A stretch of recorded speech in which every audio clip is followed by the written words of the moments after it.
Minds event.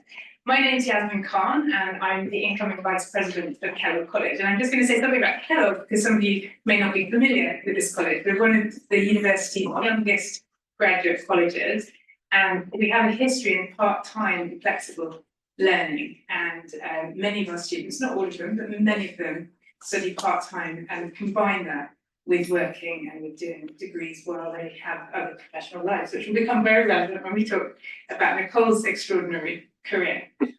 And it's my absolute pleasure to welcome Nicole Isaac, who is an alumna of this college and studied the MSc in International Human Rights Law here.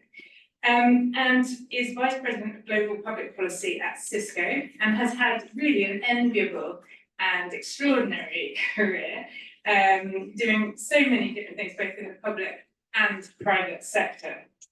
Nicole has flown in especially for this event from Washington, DC, which we're very grateful for.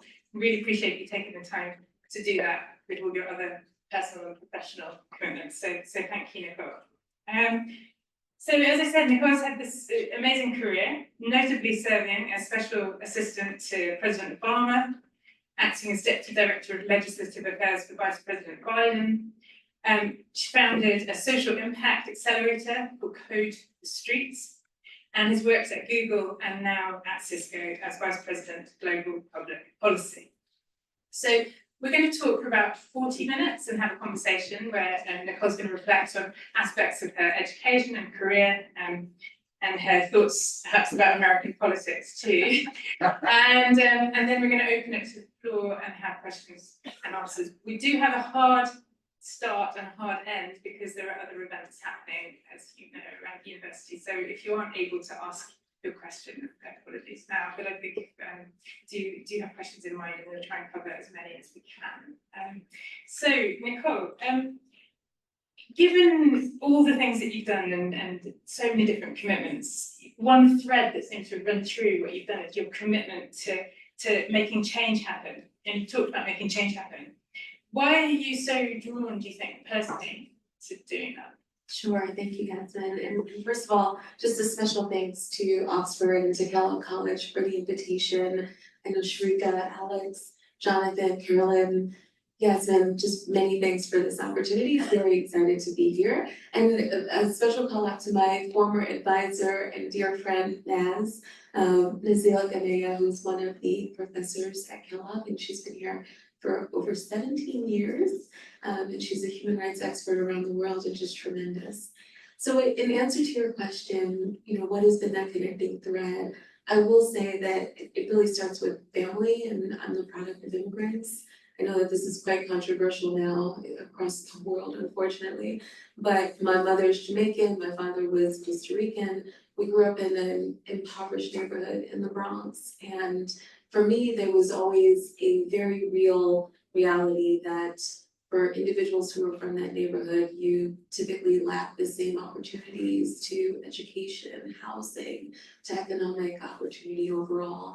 And for me, it was just a way in which I knew, because of where I'm from, you have a responsibility to help those who are from similarly situated places. So whether it's parts of London or parts of, Johannesburg or the banlieue in Paris, I knew that there was a connective tissue and that the ways in which individuals from the Bronx are being raised and may not have an incredible life span just because of where they're from, that mirrored so many challenges for others across the globe. And that was my connection to civil rights and human rights and why I wanted to be a part of that. And did you feel that inequality personally? Was that part of your own experience? Was that something you observed around you? Absolutely. We grew up in the housing projects in the Bronx in the 80s and 90s. And it was before New York City became as gentrified as it is.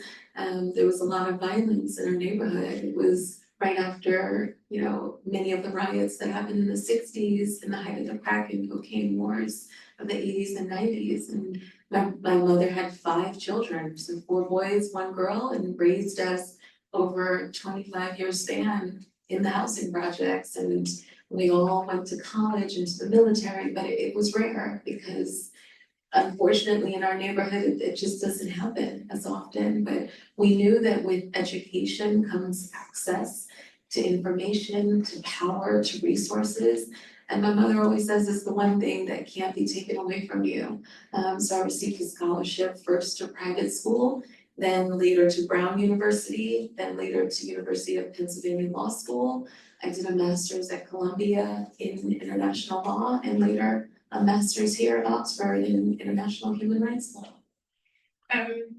And within that, we hear a lot about inequality, but what does inequality really mean to you in that context? Because sometimes we talk about intersectionality, other particular forms of inequality that have really kind of spoken to you. Yeah, there are many forms. I think for me, it was just the very strong prevalence of educational inequality. And so in New York, for instance, in the United States, typically education is funded by property taxes. And to the extent that you live in a lower economic neighborhood, then the school that you are typically going to is a school that is under-resourced, that has a high population of children, a higher ratio of kids to teachers, right? So you're in a classroom where there's probably 40 kids to one teacher, and where you're reading from books that are outdated, where you are studying curriculum that is not fully reflective of the totality of experiences that are available, where you don't know all the things that you can do in life. I remember in the 5th grade, our arts class, was suddenly canceled, right? That's just what happened in public school in the Bronx. It was no longer a priority. And so that was just one example, housing inequality. If you're raised in a public housing segment in an inner city neighborhood, you typically are in a space where the heating isn't as strong, where the insulation isn't as strong. And so you just grow up in these spaces, and it's about what are you doing with it? It's about how you're taking that to really transform your life and your space and to help others. And it sometimes feels with education, there's a window in which that has to happen. Yeah. And if it doesn't, the catch up is so daunting that it becomes almost impossible. And it's something working in continuing education and part-time education here, we're trying to address. But of course, you see how that sort of window for young people is so vital. Right. And I think now, even with social media, we have a greater access to information overall. And I know we'll get into that a bit later. But think about it, 25, 30 years ago, before the internet was as ubiquitous as it is, if you are being raised in a neighborhood where you don't have a mobile device, you don't have access to the internet, you really are reliant on your educational system, on your teachers, on your peers in your community to provide that information and to help empower you to access resources. And if you don't have it, then you are already behind. I wanted to move on to your career now. We have these photos sort of rotating slowly behind us. You want to tell us something about some of these? Sure. So I'll just fill you in a quick arc. As I mentioned, scholarships to Brown, Penn, Columbia, and later studying at Oxford. I spent time on Capitol Hill, first as a junior attorney, drafting legislation. Later, I worked on the Senate floor for Senator Durbin, who was the assistant majority leader. I transitioned to the White House in the first part of the administration, so in March of 2009, first, as Yasmin noted, as deputy director for then Vice President Biden. I was essentially a congressional liaison for the Vice President. I was responsible for helping to pass legislation on behalf of the White House. And this picture is actually the night that we passed healthcare, the Affordable Care Act, the major healthcare legislation that helped to provide access to healthcare for hundreds of millions across the country. And the president invited us all on the Truman balcony that night to commemorate this incredible passage. It took almost a year between procedural hurdles, between some of the negotiations that were needed across the aisle with the members. And the reason why my eyes are closed is, and his eyes are semi-closed, the first thing that the president said was, "This is for Teddy." And he was paying an homage to Senator Kennedy, who had tried for 2 decades to pass significant healthcare reform. And so he wanted a moment of silence for Senator Kennedy. And having worked on the Senate floor, I immediately bowed my head and closed my eyes because I spent time on the Senate floor with then Senator Kennedy before he passed away and his incredible staff. So that's why that moment is really such a somber one, but really incredible. The other two pictures, there's one of myself and the Vice President. We're walking on Capitol Hill in one of the Senate buildings. And he had just arrived for an event, and I was actually briefing him in advance of the event. So this picture here, we're kind of just talking about what's going on, what's the flow, and it's also my goodbye picture. Both the Vice President and the President would sign goodbye photos for the staffers when they depart their team.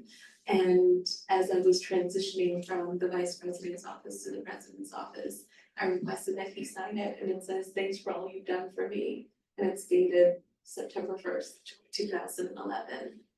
And then the last picture that we have is myself and the President on Air Force One, along with then Congressman Mel Watt. So Air Force One is pretty incredible. As the legislative staffer for the president, when they're members of Congress traveling, you often have the opportunity to travel on Air Force One with the member and ensure that they are adequately taken care of and that the logistics and movements are great. So we were traveling from Washington, DC to North Carolina, where Mel Watt was a member before he became the head of the Federal Housing Finance Agency. And the president comes by, he's hanging out. This was actually a pretty cool conversation, for which the details I will not share, but I promise it wasn't top secret. And it was just a great discussion about what's happening in North Carolina before the president arrived and how to best position himself for the event on the ground. They're fantastic pictures. I think you've already answered this in some ways, but given your commitment to change, did you feel you could really make change being at the Senate and so close to the White House? Is there the capacity to really feel that you are making change? Absolutely. I will say a couple things about that. That's a tough question. I think it depends on when you are where you are in the administration, what you're doing, and how you're positioned to impact change, and what exactly is that change. So as we saw the first picture, healthcare passage was tremendous. This was right on the heels of passing the Recovery Act, which, as you know, with the economic crisis, we were able to bring back hundreds of thousands of jobs that were lost and ensure that we were reinvesting in the economy. And so you're able to impact change in incremental ways, depending on the issue, depending on the challenge. But I will say there's some changes that you're unable to make in such a hyper-partisan environment. And over time in the administration, as we lost Congress, so at the beginning of the administration, the president had both the House and the Senate. The margins weren't large, but they were sufficient enough that you could have consensus on key issues and drive reform. I think after his second term, when the Senate was lost, when it became much harder, the House was lost, it just became harder to pass legislation. And I mean, that's a great segue to why I started a nonprofit. And it's also something that is very near and dear to me because I grew up in the Bronx and there was a lot of violence and kids were getting shot on the way to school in the 80s and 90s in the Bronx. I desperately wanted to work in government to help curb that, to help change that. And at the end of, 10 days before Christmas in 2013 was Sandy Hook, was Newtown, where there were 26 kids shot. 26 kids and their teachers shot in Connecticut, literally 10 days before Christmas, 6-year-olds, heartbreaking. And the president got up there and he talked about it and he's like, tears are flowing down his eyes and he pushed for gun control. And unfortunately, we weren't able to get significant reform at that moment. And so for me, it was a pivotal decision and almost a precipice where I decided, okay, if for whatever reason, being all the way at the White House, you're not positioned to have impact on the issues, that you are trying to, maybe there are other ways to do it.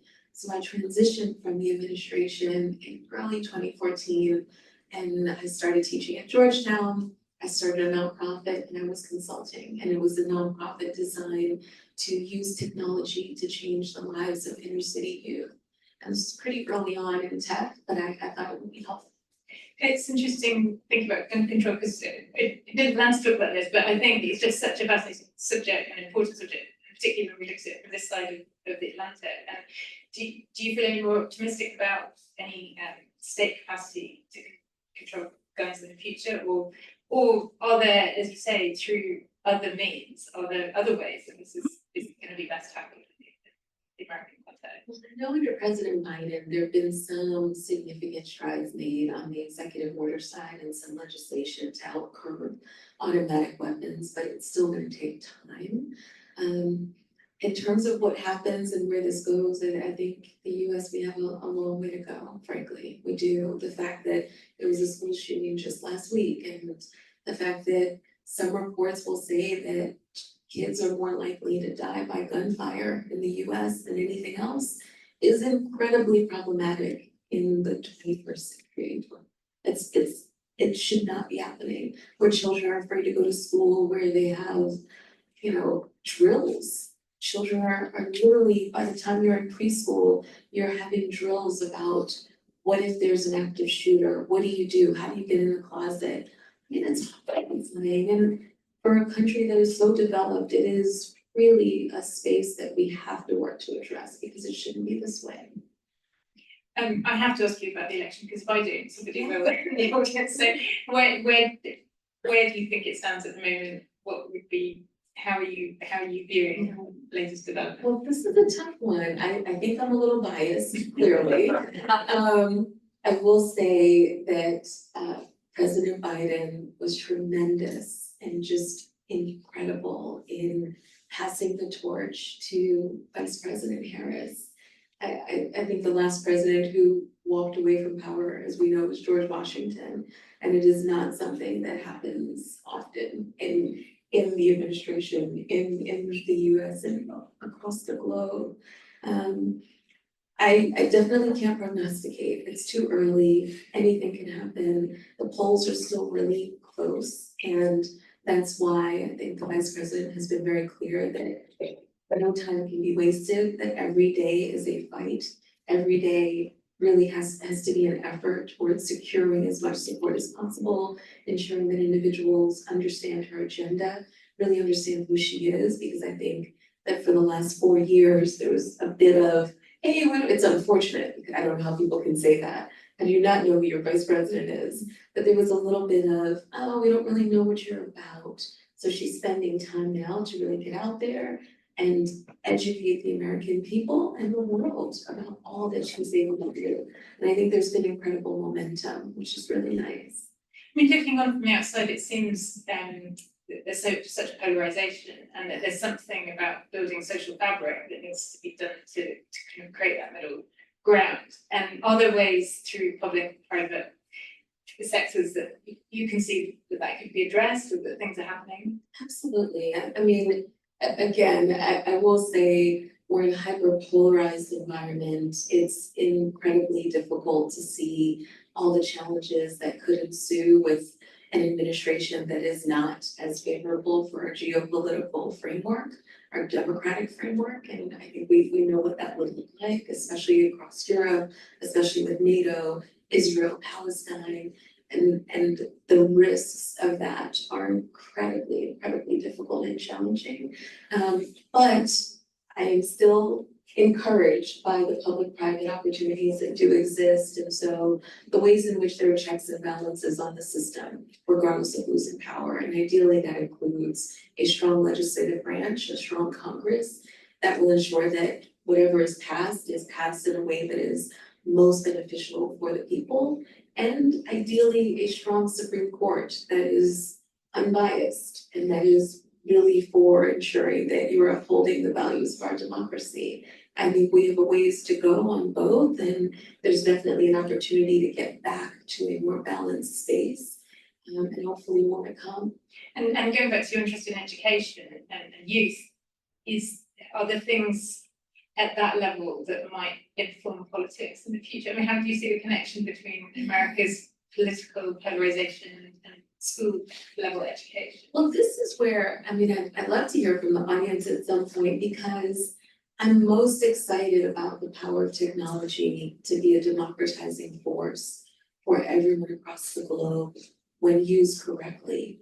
And we are really at a precipice moment with the increasing development, deployment, and usage of AI technologies that ideally will be beneficial for most segments of the population, with healthcare, with access to information, access to key resources. I mean, when you think about what's being done with forecasting of crops and crop yield in developing countries, and helping individuals to best understand where their investments are, or to help healthcare and medicinal and investments at scale and the application of those investments because of AI technology. On the flip side, you have risks with misinformation, disinformation, deep fakes. But I'm most excited about the ability of technology to help our youth understand what's possible and to help empower them if it's in the right hands. And I think you need that balance. It's really nice actually to hear such a positive vision of technology, because like many parents, I sort of, we have all these discussions pulling our hair out about how long our children are spending on phones and tech and these, but actually, you can put forward a really positive, encouraging vision of what tech can do for young people. Yeah, I think because I've seen it firsthand, and so, I spent 6 years at LinkedIn. I don't know how many of you have LinkedIn profiles, but it used to be a pretty small social network where individuals would connect and talk about what jobs they have, and now it's one of the bigger social media platforms. I spent 6 years at LinkedIn where we used our data, the company's data in the aggregate, to inform policymakers globally about workforce investments. And so there's a gap in labor markets where you typically, and labor and education markets, where you typically don't have significant visibility into what are students studying in the aggregate, how many students are studying at Oxford, what are the skills that they're studying for, and then conversely, what jobs are they ending up with after they graduate? And LinkedIn data was a really great connector for that. And so we would spend a lot of time with heads of state, with policymakers, and inform them about, okay, at these universities across England, we know that on average, these courses are the most prevalent and studied by students. Therefore, you should invest in those courses, and these are the jobs that they're able to get. Again, I think if you're able to take it down and look at a skills level, then you're not only looking at courses, but you know what to invest in. So that's just one example of technology used for good. When I was at Facebook, I spent some time at Meta, where I led a team on geopolitical crises and product responses. And I was telling Naz just yesterday, when the US withdrew from Afghanistan, and there was a great fear about the access for information and Facebook data in getting in the hands of the Taliban, when I was there, we spent time actually locking down profiles. So physically saying, okay, we are going to lock profiles of all foreigners in the country to prevent the Taliban from seeing who's an American, where they're from, and thereby harassing them and subjecting them to any type of nefarious behavior. And that was significant.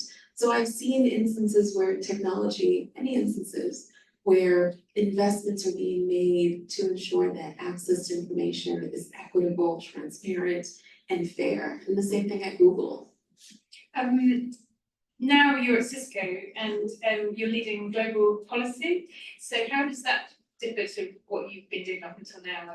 How's your role at the moment? So I previously spent time at 3 platform companies, LinkedIn, Meta, and Google. Google is the world's largest search engine, as you know, and spent a lot of time looking at product alignment, along with the ways in which products can be developed to transform and enhance information and ensure that you are ameliorating the access to information for communities around the globe. At Cisco, we basically are the foundation for the internet. So we are the connector globally for the world's internet, and we have an incredible cybersecurity component that works to ensure that information is protected and securely distributed across the network to prevent bad actors.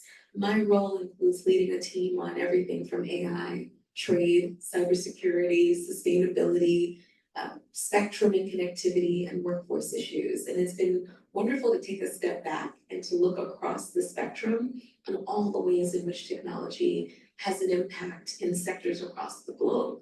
And when you think about trade and the importance of digital trade, making sure that access to information is free flowing and that you're able to take that information and apply it appropriately to your daily life, it's just the work that I'm really excited about. It's a huge responsibility. Do you feel that too much is vested in the States, in Silicon Valley, in a small number of companies? That's a great question. I will say many of these companies have offices across the globe. So I know Google, dozens of offices. Cisco has over 100 offices around the globe.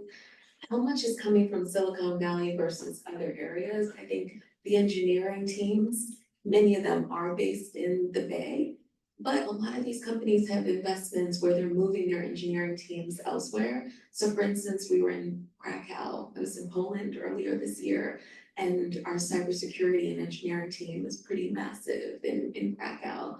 And I think a lot of companies are working to create a more balanced framework by which they're investing in talent around the world because they know that it's going to benefit them and it's going to benefit their overall base and contribute to our world order. Before we hand over to questions, I wanted to roll back in time a little bit to when you were at Kellogg and to doing your MSc in International Human Rights Law, and you did that part-time while you were working. I did. How on earth did you do that? And could you tell us a bit about the experience generally? It was incredible. In hindsight, I do not remember how we did it all. I will say with the support of family and incredible friends and advisors. So I started my MSc when I was working in the Senate on the floor, and it was part-time. I will say I made it a condition of employment for my role in the Senate. So I just transitioned from the House. I actually interviewed with Senator Durbin and I asked the team, hey, I've been accepted into this incredible program, but it's going to require that I spend half the summer at Oxford for 2 years. And they said, okay, well, I guess, if that means that's the only way we're gonna have you. And I said, yeah, this is something that I'm committed to. I know that this is gonna be critical for the work that I wanna do long-term. And I was really grateful that they were supportive. So I think it helps to put things on the table on the front end with your employer. And it was a condition of employment, which worked out really well. I will say we had a lot of assignments, but it was important for me to find the time and space to make the right investment. And it was wonderful. I can't underscore enough how tangible studying critical human rights cases and case law and spending time looking at what's happening in the real world while you're looking at the Senate floor and debating the Farm Bill for 6 weeks. It was a nice juxtaposition of what's really happening and how can I use this degree to really propel my life forward in a way that I know is more aligned with my passion and the things that I want to do long term. And I have no regrets. I think studying at Kellogg in person for the summer and coming together with individuals from South Africa, we had Professor Christoph Haynes, who was a human rights activist in South Africa, had spent quite a bit of time working to help the transition from apartheid to democracy. We had Patty Sellers, who's on the UN Commission on Human Rights. I mean, just incredible individuals that you're studying with for that time period. You would go and have a drink with them at the pub afterwards. And just that unfettered access to talent, education, expertise, and experience was unparalleled. And I truly am grateful for it. That's really good to hear. I guess you did a dissertation as well. I Do you remember what you wrote your I dissertation do. about? I wrote my dissertation on, wow, I haven't thought about it in some time. It's been a busy 15 years. Yeah. But I wrote my dissertation on South Africa and the transition from apartheid to democracy because I spent 6 months at the Constitutional Court. And I wrote about the underpinning of, it's Frantz Fanon and the ways in which a Fanonian ideology of what we call in South Africa, Ubuntu, right? Ubuntu, which is out of many one, and really understanding who you are, regardless of race, regardless of a colonial imposition that has kind of been placed on you for centuries, understanding your power and your strength and how that's directly related to a dismantling of the power regime overall. You have to dismantle it for purposes of really building out a framework by which everyone is equal. And I use the Fanonian ideological framework to demonstrate that. It's fascinating. And you were working with Naz, I who's a worked with fellow Naz on it, yeah. of Kellogg, so the UN as a special rapporteur. Yes. So what is next for you, Nicole? You've done so much. Where do you see, I mean, in particular this relationship between private and public sector, I suppose, because I'm sure there are pathways back into government as a possibility, but at the same time, it sounds like you see big tech as having that transformational capacity. So I wonder where you stand on some of those questions. I will say I haven't mapped it out. When I was at Columbia, I love the story, you guys will appreciate it.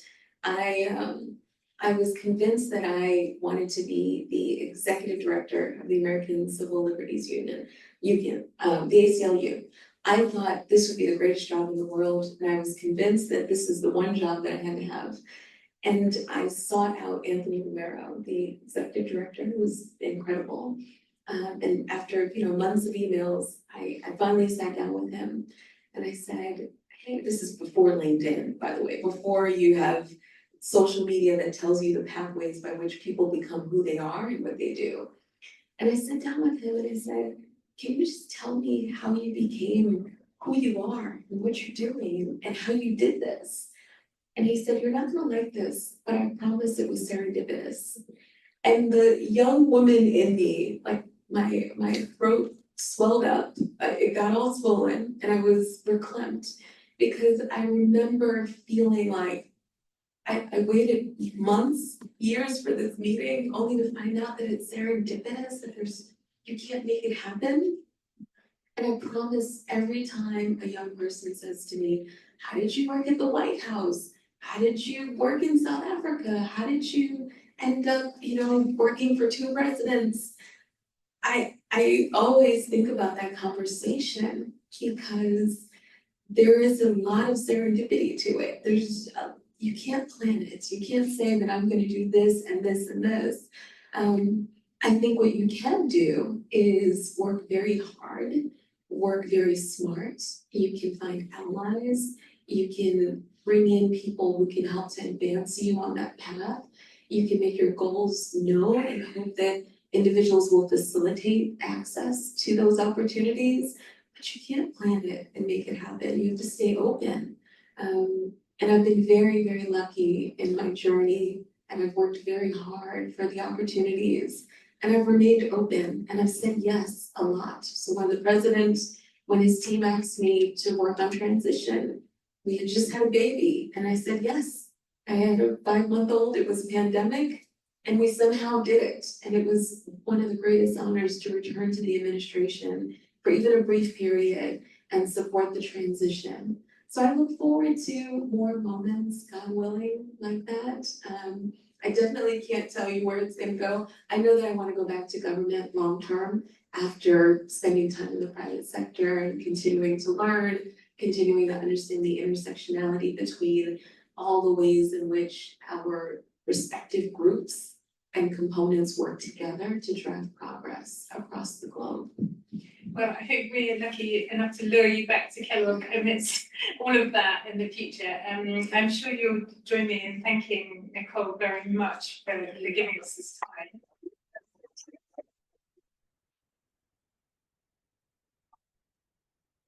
Now open the floor now to questions, and there's a microphone that is just coming round, so if you could just wait for the mic and then ask your questions. Thank you. Hi Nicole, my name's James. Firstly, thanks very much for great thoughts, and I'm really pleased to hear you thinking about going back to government as well. I have some experience of working in legislation, and so my question for you is about kind of vested interests and positions and how you build those coalitions to overcome those. You talked about affordable healthcare in particular. I'd be really interested just to know, like, what were the pinch points that you hit, whether it was with your own side or with the other side, and what were the kind of arguments that you marshalled or the tactics that you used to build that coalition to get that legislation through? Thank you, James. It's a great question. I will say, without getting into too much detail on some of the negotiations, you realize, as you know very well, each member of Congress, each legislator has their constituency that they're trying to represent and their key interests that they're trying to drive.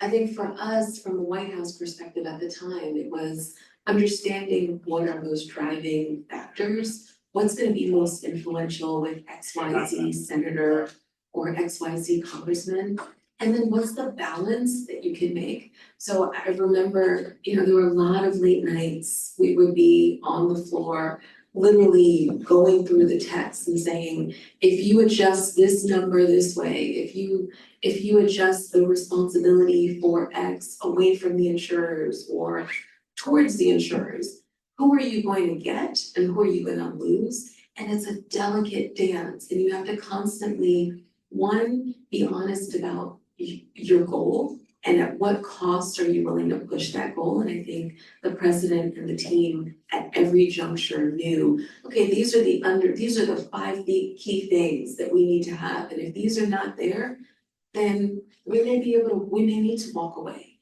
And there were definitely those moments, but ultimately the president ensured that when you stay at the table, you keep finding ways to negotiate, you keep finding ways to bring in new allies, and you also have a big picture perspective.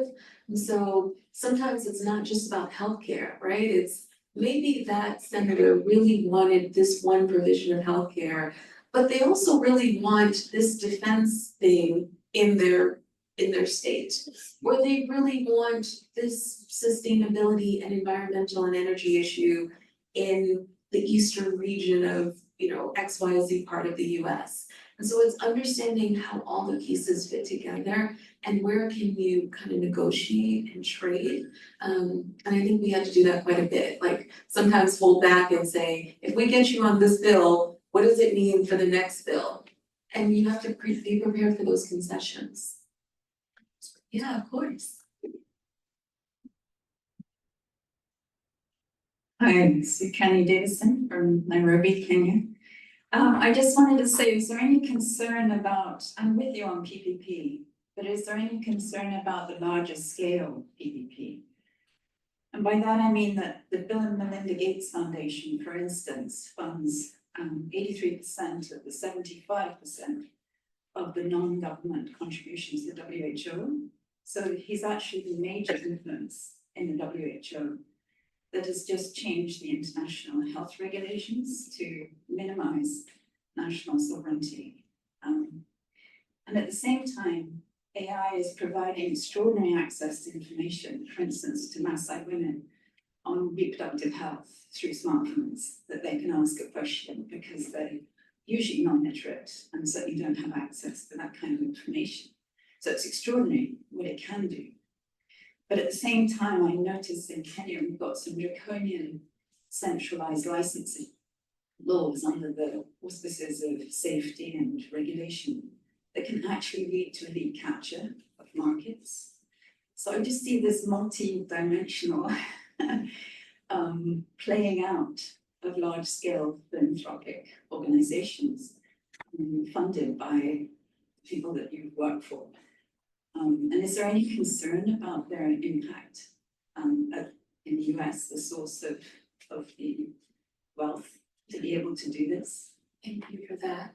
I think there's a lot of concern, and I think there are many members of Congress, both in the US and around the world, legislators and policymakers have been pushing for a couple of things. One, competition and the ways in which you're able to step away from large multinational companies holding X percentage of information or wealth we're pulling that from small businesses, and so you've seen an increase in anti-competitive practices and regulation, whether from the Competition Markets Authority in the UK or the FTC in the US.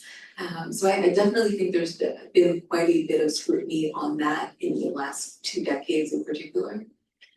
Am I personally concerned? I will say that I think we're all concerned about the role of corporations and how companies as well as every player in the market is working together. And our goal, at least, and I'm here more in a personal capacity and not in an official capacity. But I will say on behalf of my company, our mission is to power an inclusive future for all. I was with our CEO just last week as he was in DC, just literally 2 days ago. You know, and we spent quite a bit of time just in meetings and talking through the ways in which Cisco can continue to be a leader in all of these respective spaces. We tend to have one of the most productive and best workplaces in the world. We're investing in technology to help the women, the Maasai in Kenya and globally, so that AI is actually utilized appropriately and securely. And there's quite a bit happening now with companies that are looking at their role in the ecosystem and saying, I can do more. With government's help, we can do more together.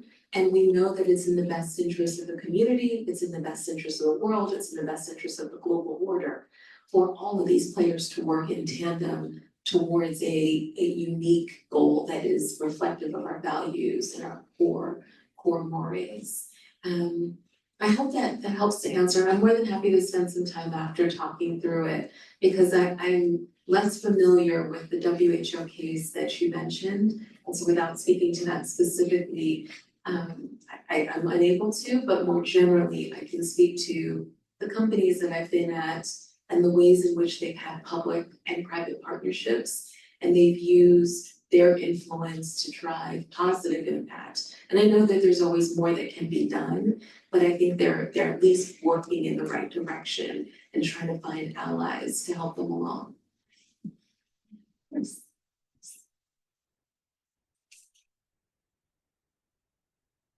Thank you. You spoke a little earlier about the forthcoming election, but I suppose I'm among many people who don't quite understand what are the factors which have brought the Republican Party to its present condition, and how it is that half the electors of the United States seem willing to vote for a brand of Republicans in their way. Yeah, that is an amazing question that I think perhaps there are several millions of individuals in the US who are also asking that very question. I am unable to answer directly because I have been a lifelong Democrat, so I can't speak to it. But you know, without being biased, you know, I actually spent time as a presidential leadership scholar for the Bush and Clinton Foundation and the two foundations in the libraries. And we were fortunate enough to spend some quality time with President Bush and many of the individuals in his former administration, as well as, of course, with President Clinton and similarly former staff. I will say I have friends on both sides of the aisle. I've been lucky to have friends in the Senate on both sides, even in the former administration. I know individuals who worked for then President Trump.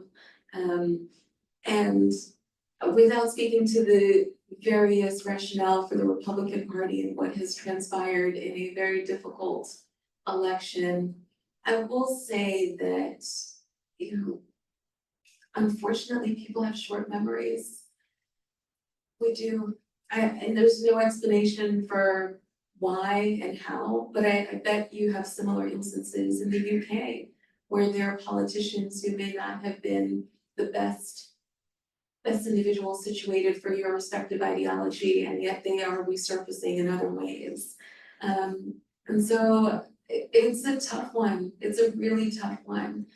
I think the challenge that we have right now is making sure that regardless of who ends up winning in November, that we hold on to our democratic framework, that our constitutional values remain secure, that we continue to operate in a space that is transparent, free, and fair elections, where the individual will actually uphold the results of the election.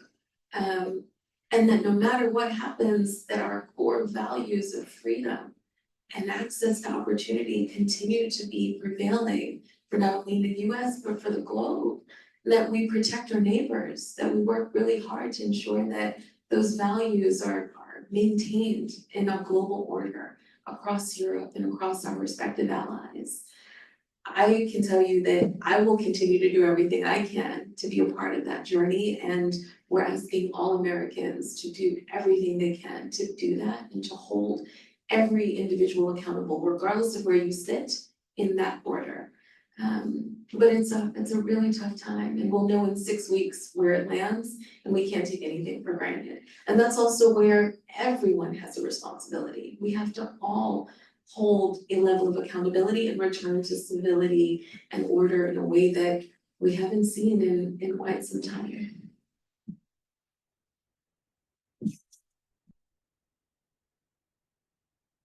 And follow on what you just mentioned, just winding that up to perhaps some of the experiences you've had working at the platform companies, without naming one specific company, which might be the key stakeholder in this. Have you found that individuals, particularly leaders in these companies, were aware of the effects that their companies might have had on political polarization or contributing to mass violence across the globe in some instances? And to what extent have you found that they were perhaps honest in being concerned about this contribution? I think I know which company you may be referencing. I will say, I think the executives at many of the tech companies and social media platforms, including the ones for which I've worked, have tried to, one, recognize their part in facilitating or helping to create an environment by which individuals may not have been treated fairly, it may have been harassed or challenged, and lives were lost. I cannot speak to all of the ways in which they've done that because I wasn't a part of those decisions. But I will say that it's been good to see a more global accountability and more corporate accountability for those challenges, and frankly, more civic accountability on the other side, saying, you cannot get away with this. If there were issues that happened on your watch, then you are reliable, you're responsible, and something needs to be done. And I think that's happened in many of these companies where individuals have kind of stood up and said, hey, wait a minute, this happened on your watch, what are you going to do about it? I've seen it from the other side as an employee where the company will say, because of something that transpired, it's not going to happen again. And we're going to invest in products, we're going to invest in partnerships, we're going to invest in the relationships needed to make sure that this doesn't happen again on our watch. And I will say each of the companies that I've been a part of, they've taken those steps. Have they taken enough steps is the question that I defer to experts because it's no longer the space that I'm in. But there's always more that can be done. And this is where I think you need to have a balance of civic engagement, public engagement, you need communal engagement, academic engagement, you need the experts at the table providing information and saying, this is what we're seeing, these are some of the challenges, and this is how you can help to bridge those challenges and resolve them. Yeah, of course. I think this shows the question. I have a loud voice, so is that okay? I think we need the mic. We need the mic, okay. Great. Wow. See, I told you. Sure we need the mic. Wonderful presentation. With your breadth of experience and accumulated wisdom, might we see you running for office one day? That is very kind. I've been asked that before. I don't know that I'll run for office, to be candid. I always found that it's difficult when you run because you often have to tell people what it is they want to hear, and I'm almost too honest that I will say, hey, I can't guarantee that. I'm sure there's a spectrum, though. We've had amazing individuals find a way to have that balance and share what's possible while also maintaining the confidence of their constituency. And so I don't know. I put nothing off the table, but it isn't top of mind. I do want to return to government, and I know that after spending more time in the private sector, that ideally it will be an option. Yeah, thank you. If I can follow up with that, just to sneak in a question then, why do you want to return to government? No, why do you want to return to government, do you think? Because given, all the capacity for change that you talked about, working with big tech, why, what is it that still draws you back to working with government? I think it's the mandate. I mean, I had this discussion once with the CEO from one of my former companies because they said the same thing, like, you can do a lot in the private sector. You can actually, I mean, we've heard it, right? Private and or philanthropic sectors, the public sector, you can move markets, you can have influence that's outsized, you can sometimes move faster than government. I think my bias is the mission, frankly. Government operates solely to ensure that you are working for the people and to give them access to a greater quality of life, whether through education, healthcare, housing, security. I mean, you name it, every vector is designed to ensure that you're working to better the lives of average, everyday people across every country. And that is still perhaps my naivete, but that's where it comes from. Whereas I think companies have a slightly different mission. I mean, I'm fortunate to be at a company that has a mission that is grounded in a public serving one, but sometimes depending on the company, it may not be their mission, it may not be their underlying goal. Thanks. A rather controversial question. Could you explain why the United States government and our own government stand so firmly for the rights of Israel, whereas the rights of the Palestinians have never been respected, despite the Balfour Declaration, which said rights of Palestinians must be respected?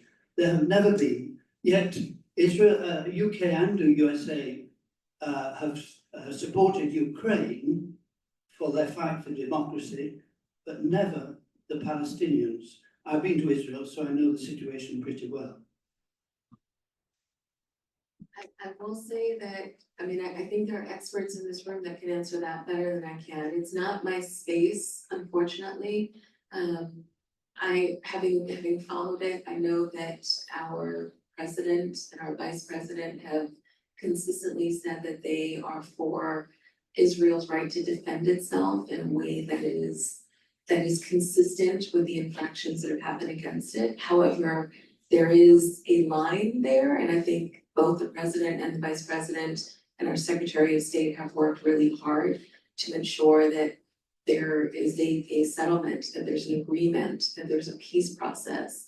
I know the past year, and it's just been the most challenging time across the Middle East, and we've lost far too many lives in a conflict that, I mean, again, it's horrible. It's horrible. And I mean, this is where I defer to those of you who are closer to this issue. I think we have a ways to go on this, and I pray that we can find peace soon. But of course, to your point about Ukraine, supporting Israel, no two instances are the same. And given the unique history that has been happening in the Middle East, I mean, I've even heard President Clinton talk about how close they were to a peace process and a settlement agreement 2 decades ago and what that would have meant. But unfortunately, it didn't happen. And so again, we can spend more time offline, but I unfortunately am not the best expert on this. Hi Nicole, I'm here with my daughter and her best friend. And a lot of young people are searching for a couple of key things as they go through university and into careers, and that's confidence and resilience. You've spent a lot of time in academia and then in government and also now in the private sector. I guess two questions. At what point through your time did you suddenly feel like you had that confidence regardless of background? And a couple of role models, perhaps one from academia and one from the private sector. I know you talked a lot about the president and the vice president, clearly they're big role models, but maybe a couple of others would be helpful for them. Thank you for that question. Confidence and resilience.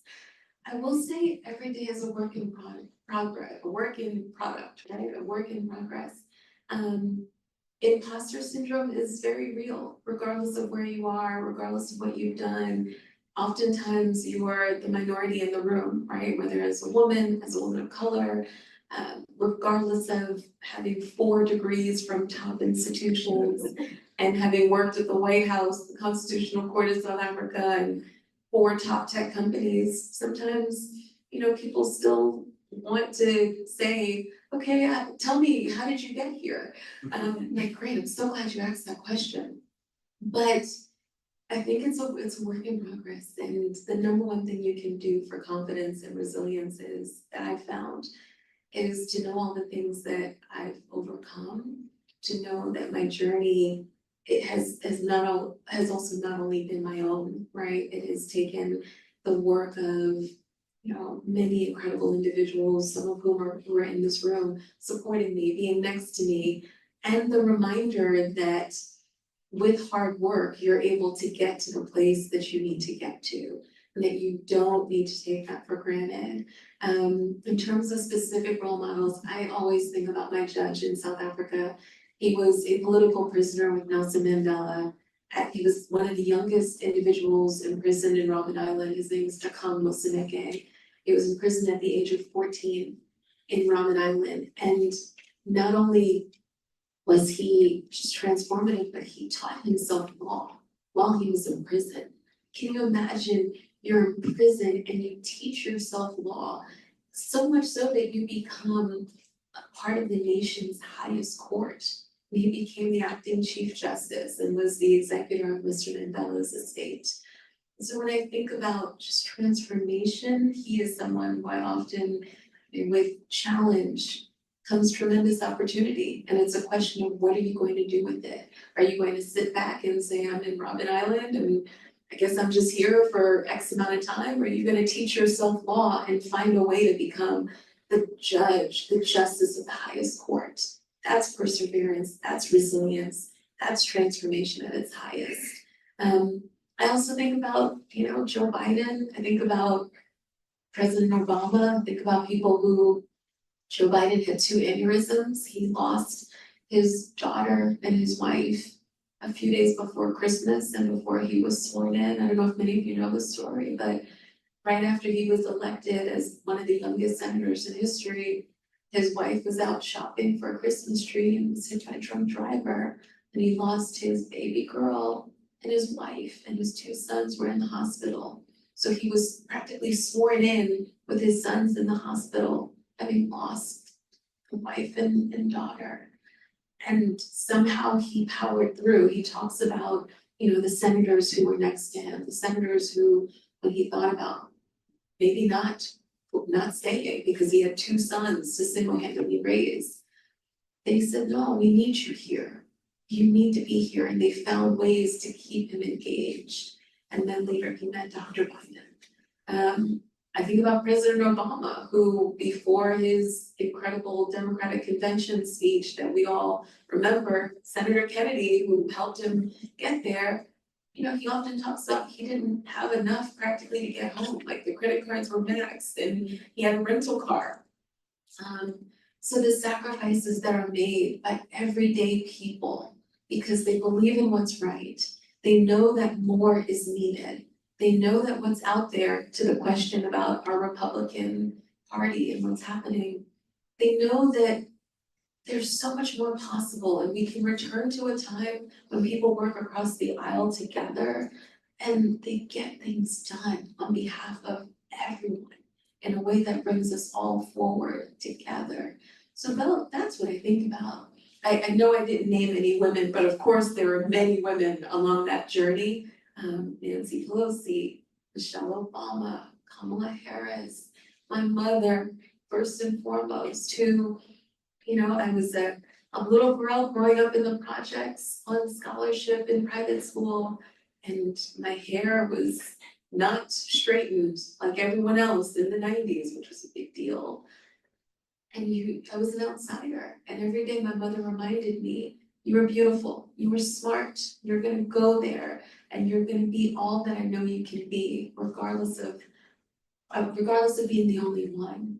And so for that, I'm truly grateful. There are people along the way who helped me be right here today. So very much grateful for your time and listening. Thank you, Nicole. That's the perfect note to end on, and we're really grateful to have your time and your candid answers and your very wide ranging discussion. Thank you very much. Thank you.